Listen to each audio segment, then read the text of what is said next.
Hi guys, it's just Romantasy Fiction, and welcome back to my channel. In today's video, I'm going to be sharing my December TBR.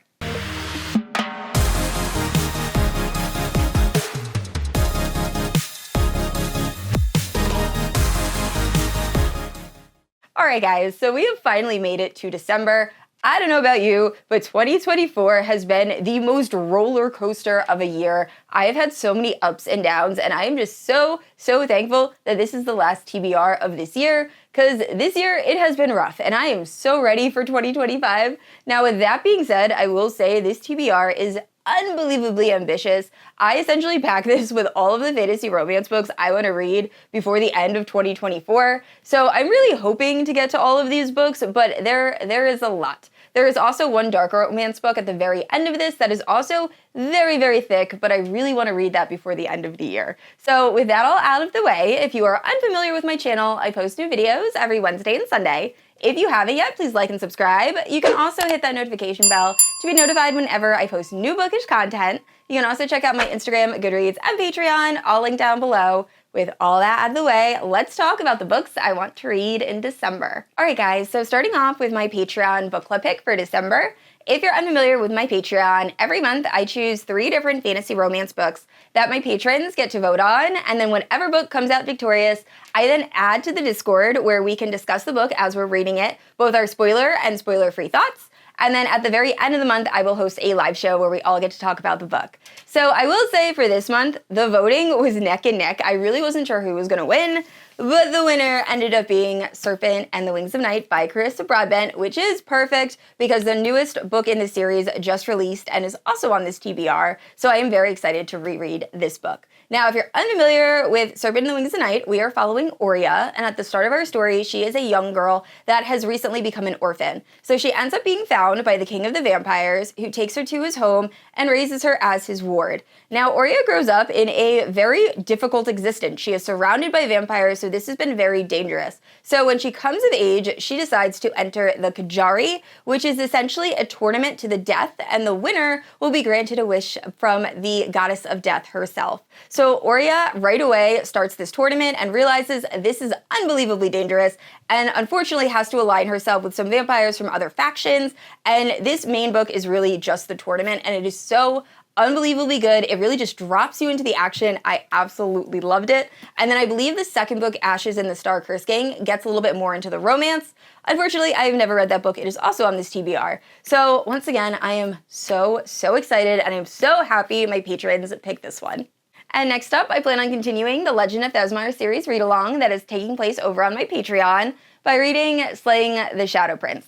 Now, I know this isn't actually part of the Legend of Thesmar series. However, a lot of my patrons that have already read the series said that we should really read Slaying the Shadow Prince before continuing with the series. And I figured why not just make the read-along a little bit longer. But anyway, I've been wanting to read this book anyway just because the cover is absolutely stunning. And I don't know very much about what this book is about, and that is because I have yet to finish Vows in Ruin, which is the second book in this series when I am filming this TBR video, and I really didn't want to spoil anything for myself. So all I know about this book is that we are following a noble woman named Drew, whose parents were killed by shadow wraiths, and now she is determined to get vengeance by killing as many shadow wraiths as possible. And then there is a general who is very much a decorated war general who is hiding the fact that he is secretly half shadow wraith. And I think these two people have to team up to work together, and he's afraid a secret might come out. But it sounds really good. I absolutely love this author's writing, so I am very excited to get to it.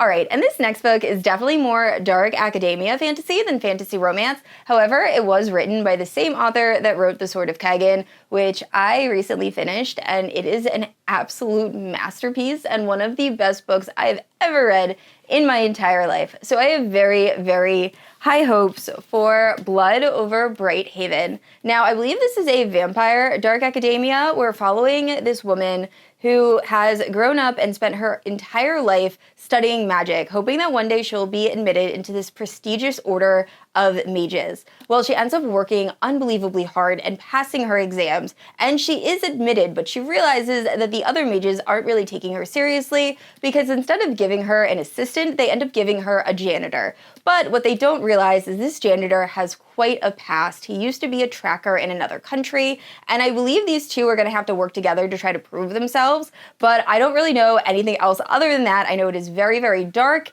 and I've heard really good things. I also had a few people tell me that it is a bit slow to get going, but then once the action hits, it's just absolutely amazing, and that was very similar with Sword of Kaigen. There was a little bit slower pacing in the beginning, but you needed that to really get that emotional impact. So once again, I am so excited about this book, and I really hope I love it.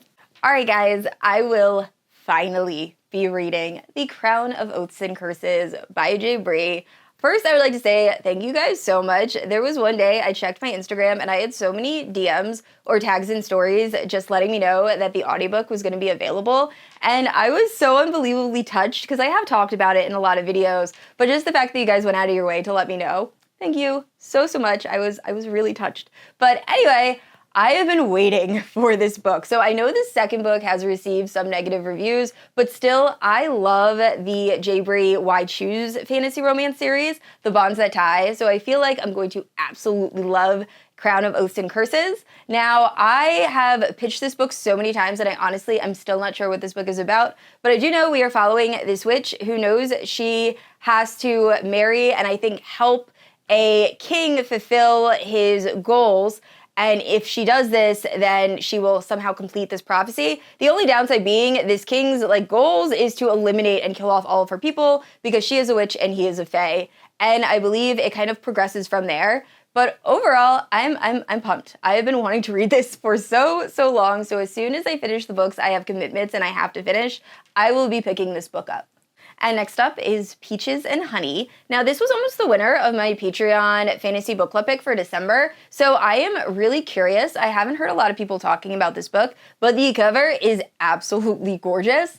And also, I will say this plot synopsis is a little reminiscent of The Invisible Life of Addie LaRue. Now, there is nothing negative about that because I absolutely love that book, but I'm really interested to see the twist this author puts on the story. But the story is following this woman that is being ostracized because of her vitiligo and has just had a really tough life. And then she ends up having some sort of selfless act that causes this immortal being to take interest in her and offers her a bite of a peach that then makes our main character immortal. And I believe it's a romance between her and that being that allowed her to have immortality.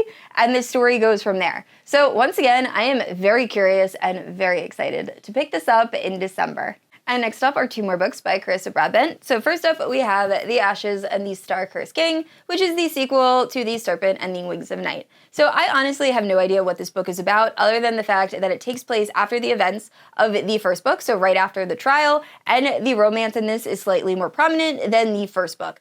Either way, this should be an amazing read. Now, after finishing that, I plan on reading The Songbird and the Heart of Stone, which is Carissa Broadbent's newest release in the Crown of Nyaxia world. Now, this is following new characters, so it's not following the same characters as the original duology. We are following a woman named Misha, who I'm not sure if we meet in the second book. We might have met her in the first book. Honestly, it has been so long since I read that book. But anyway, we meet this woman named Misha, who ends up being turned into a vampire against her will, essentially losing everything in her life, her family, and the love of the sun god who I believe she was in a relationship with. So anyway, she's obviously very upset after being turned into a vampire, so she gets vengeance by killing the person who has turned her. Well, before she can face punishment, she is saved by a man I believe named Asar, who is on a mission to resurrect the god of death, I believe. And at first, Misha is very reluctant to help, but then she ends up getting a visit from the sun god, who she had had a past relationship with, who says, hey, why don't you help this guy resurrect this person and then immediately murder them? So that is what she decides to do, and I believe it is a romance between Misha and Asar, despite the fact that the entire time Misha knows that she is going to end up betraying him once their mission is complete. And the story goes from there. So I cannot wait. I think it is going to be so unbelievably good. I know that Carissa Broadbent is one of my absolute favorite fantasy romance writers, so this will probably end up being a 5-star read. And I haven't heard a lot of people talking about this next book. However, someone recommended it to me, and the plot sounds so good. So it is Daughter of Darkness. I believe this is the first book in a fantasy romance duology, but we are following this woman who has trained her entire life hoping to get vengeance on this person. And when she's finally confronted by the Fae warrior, she believes that she is going to die. Like, she just freezes and is preparing for death. And all the Fae warrior says to her is, "Where did you get that sword?" And I believe they end up pairing up and reluctantly having to work together. And it sounds so, so good. So I haven't seen, once again, many people talking about this duology, but I am really hoping I can fit it in December. And next up is actually a reread. So it is Iron Flame. This is the second book after Fourth Wing by Rebecca Yarros. Now, I will say a lot of people were not the biggest fans of Iron Flame, especially compared to Fourth Wing. However, I still really enjoyed this book, and I'm actually really looking forward to a reread. I recently reread Fourth Wing with my husband, so I am very much looking forward to rereading Iron Flame. Now, I am rereading this in preparation to do a recap video before Onyx Storm releases in January. It has been quite a while since I have filmed a recap video. I am very, very rusty. So I know that Onyx Storm isn't releasing until late into January. However, I have a feeling it is going to take me a very long time to get that recap video finished. So anyway, I do plan on reading this in December. If you're unfamiliar with Fourth Wing, it is unbelievably popular. We're following Violet Sorrengale, who has grown up her entire life believing she is going to become a scribe, and the day she comes of age, her mother tells her, oh, no daughter of hers is going to become a scribe. Instead, she will have to attend Dragon Rider University in the hopes that she will survive long enough to find a dragon, learn how to ride it, and gain magical abilities in the hopes that she will protect the community and kind of be like a soldier, and it goes from there. And I absolutely loved it. I think Fourth Wing was worth all of the hype. It was such a fun story and a really good introduction into fantasy romance if you are new to the genre. So I am not exactly I'm looking forward to reading Iron Flame, and am really, really looking forward to Onyx Storm finally releasing. And next up, I'll be reading Cage of Ice and Echoes, which is the sequel to Hills of Shivers and Shadows by Pam Godwin. Now, this first book is one of the most difficult books that I've read this year. It is gut-wrenching, and there are some very upsetting things that happen on page. Now, that being said, this was also one of the best books I read this year, so I have been eagerly anticipating the second book dropping via audio, and it finally has. So I really can't get into what happens in the second book. I do know the second book is much more about survival, but the first book, if you're unfamiliar with Hills of Shivers and Shadows, we are following this woman who is in a somewhat happy marriage, and she ends up being kidnapped and taken to this isolated Alaskan mansion where there are these 4 men that are residing there, and she really has to kind of figure out who is pulling the strings and what is being manipulated and what is true. And it's so good, but please check trigger warnings. This was much more difficult to read than I thought it was going to be. So I love Pam Godwin, but she hits hard when she wants to. So all of that out of the way, I did really enjoy this book, and I am very much looking forward to, but also very, very nervous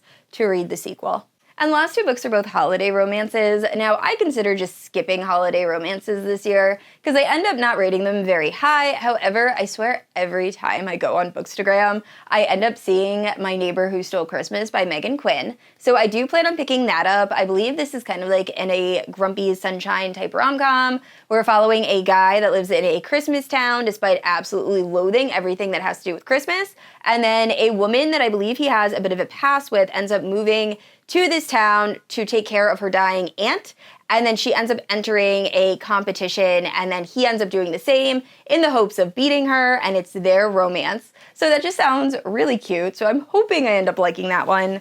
And then the other one is Big Nick Energy. I ended up picking this up at Indies Invade Philly. The author, Morgan Elizabeth, was one of the nicest authors at the event. She was so, so sweet.